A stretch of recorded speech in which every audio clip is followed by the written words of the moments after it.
ਉਹਦੇ ਤੇ ਯਕੀਨ ਪਤਾ ਕਿਵੇਂ ਰੱਖਣਾ। ਆ ਨਿੱਕਾ ਜਿਹਾ ਬੱਚਾ ਹੈ ਨਾ, ਪੂਰਾ ਚੰਨ ਇਧਰ ਇੱਥੇ ਆ, ਮੇਰੇ ਇੱਥੇ ਆ ਮੇਰਾ ਚੰਨ, ਇੰਜ ਨੂੰ ਮੂੰਹ ਕਰ, ਇੰਜ ਨੂੰ ਆ ਮੈਂ ਚੰਨ ਨੂੰ ਤਾਂ ਸੁੱਟਾ ਨਾ ਤੇ ਚੰਨ ਨੇ ਥੱਲੇ ਰੋਂਦਾ ਹੋਣਾ।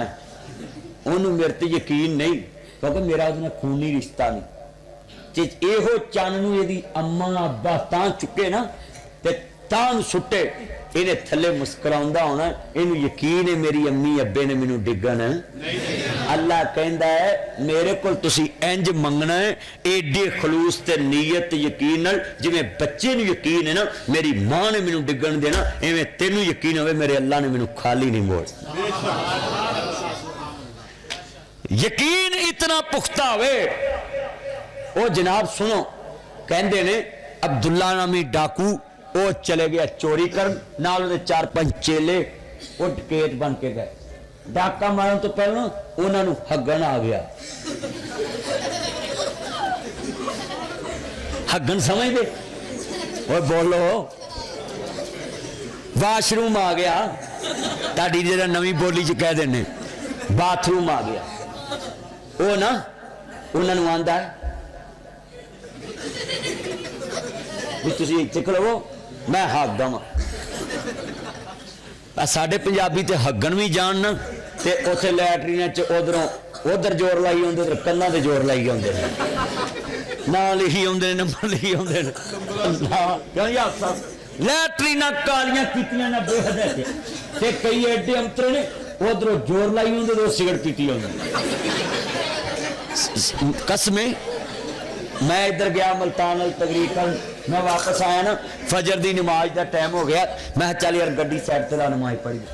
नमाज पढ़न लगे ना एक बंदा वो निकले ही ना लैटरीन च, धुआं निकलन लग पिया। मैं रौला पाता, उधरों जमात खलो गई, मैं लोगों मसीह अग लग गई। वो मौलवी ने नमाज भी तोड़ दी, वो सारे नमाजी फाड़ और दरवाजे में लत्त मारी ना, विच बाबा सिगड़ ला के बैठ। तो हाल अल्लाह, वो सिगड़ ला के बैठा ना, उन्होंने पूछा एक ही व्हाट इज दिस, ते कहंदा मैनू हगन नहीं आउंदा जद तक मैं सूटा ना ला।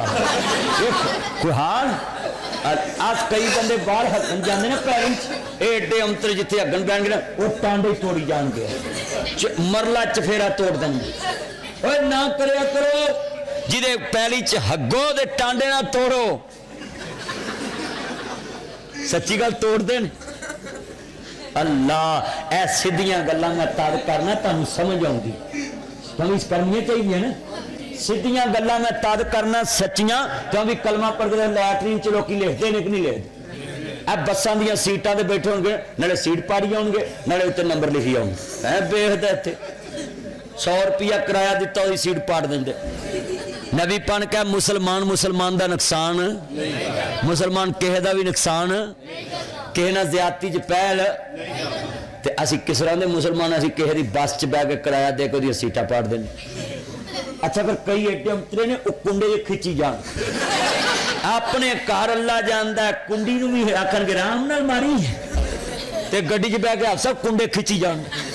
हाय हाय हाय मेरे भाइयों, दिल के फफोले जल उठे सीने के दाग से, इस घर को आग लग गई घर के चिराग से, जिन पत्तों पे तकिया था वह पत्ते हवा देने लगे, ज़बान से कह भी दिया ला इलाहा तो क्या असल, दिलो निगाह मुस्लिम नहीं तो कुछ भी।